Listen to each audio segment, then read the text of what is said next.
میرے تو کان پک گئے ہیں یہ جملہ سن سن کے کہ عورت کو پیسہ چاہیے، عورت کو پیسہ چاہیے۔ ارے نہیں بھائی، عورت کو پیسہ چاہیے لیکن زندگی گزارنے کے لیے، عورت کو زندگی گزارنے کے لیے پیسہ چاہیے، یہ بات ٹھیک ہے۔ اسے اپنی فائنینشیل سیکیورٹی چاہیے۔ کس کو فائنینشیل سیکیورٹی نہیں چاہیے؟ اس کو چاہیے، لیکن اسے آپ کی در حقیقت توجہ چاہیے۔ عورت کو تحفے نہیں چاہیے ہوتے ہر بار، لیکن اسے ہر بار آپ کی توجہ چاہیے۔ عورت کو مہنگی چیزیں نہیں چاہیے ہر بار، لیکن اسے ہر بار آپ کا پیار چاہیے، آپ کا خلوص چاہیے۔ آپ اسے تحفے نہ لا کر دیں، آپ اسے آئیں، گلے لگائیں اور اسے کہیں کہ میں نہیں لا سکا تحفہ، میں نہیں لا سکا پھول، میں نہیں لا سکا تو مہنگا گفٹ، ہم لے لیں گے جب پیسے ہوں گے۔ لیکن اسے اس بات کا یقین تو ہو کہ آپ اس کے ساتھ ہیں، اسے اس بات کا یقین تو ہو کہ آپ اس کے ساتھ محبت کرتے ہیں، اسے اس بات کا یقین تو ہو کہ آپ اس کے ساتھ پیار کرتے ہیں، اسے اس بات کا یقین تو ہو کہ آپ اس کی سائڈ لیں گے، اس کے پاس کھڑے ہوں گے، اس کی عزت کی حفاظت کریں گے۔ اسے اس بات کا یقین تو ہو کہ آپ اسے نیچا نہیں دکھائیں گے سب کے سامنے۔ اسے اس بات کا یقین تو ہو کہ آپ اس کا تماشا نہیں بنائیں گے۔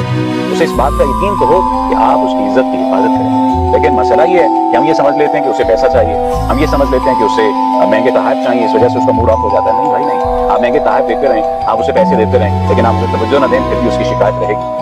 ضرورت اس کی پوری کریں، آپ کو پوری کرنا پڑے گی، آپ کو ضرورت پوری کرنے والا بنایا گیا ہے، لیکن آپ کو جذبات کی ضرورت کو مد نظر رکھنا ہوگا، سب سے اول میں رکھنا ہوگا، اپنی فہرست میں سب سے پہلے رکھنا ہوگا۔ جب تک آپ اسے توجہ نہیں دیں گے، جب تک اسے اس بات کا یقین نہیں ہو جائے گا کہ آپ اس کے ہیں، یقین کر لیجئے آپ کی زندگی کی عذاب رہے گی، اس کی زندگی کی عذاب رہے گی۔ اپنی زندگی کو سکون میں لائیے اور یہ بات ذہن سے نکال دیجیے کہ پیسہ ہی کوئی محبت، پیسہ پیسہ ہے، محبت محبت ہے، توجہ توجہ ہے، پیسہ پیسہ توجہ جیسا آب حیات آج تک نہ بن سکا ہے نہ بن سکے گا۔ توجہ دینے لگ جائیے آپ کسی کو، اسے پیسے نہ دیں، اسے مہنگے تحفے نہ دیں، یقین کریں وہ ساری زندگی آپ کی قدموں میں بیٹھ کے گزار دے گا، کیونکہ اسے توجہ نہیں ہے۔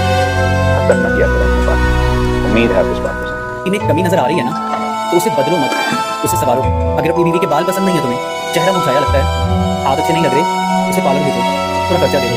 اگر تمہیں اپنی بیوی سے پسینے کی بدبو آتی ہے نا، پیاز کی اسمیل آتی ہے، کچن کے مسالہ جات کی مہک آتی ہے، اسے کچھ دن آرام دے دو، اسے پھل لا کے دو، اس کو جوس پلاؤ، اچھے کھانے کھلاؤ، اس کو سمجھ دو، اسے سنو، اسے بدلو۔ اور اگر تم یہ سب نہیں کر سکتے تو ادھر ادھر منہ مارو، کیونکہ جن کی تم تعریف کرتے ہو، جن کی مثال اپنی بیوی کو دیتے ہو نا، وہ بھی پارلر جاتی ہیں، اپنے اوپر پیسہ لگاتی ہیں، اسی لیے تمہیں ان سے اچھی مہک آتی ہے اور وہ گھر کے کام نہیں کرتی۔ تمہاری بیوی اگر ایک دن، فقط ایک دن اپنے اوپر دھیان دے نا، وہ چمک اٹھے گی، مگر اسے فکر ہے تمہارے گھر کی، تمہارے بچوں کی، تمہارے آفس جانے والے جو کپڑے ہیں ان کی فکر ہے، تمہارے بیگ کی فکر ہے، تمہارے کمرے کی فکر ہے۔ اس لیے تمہیں اپنی بیوی شاید بورنگ لگتی ہے۔ اگر اپنی بیوی میں کمی نظر آ رہی ہے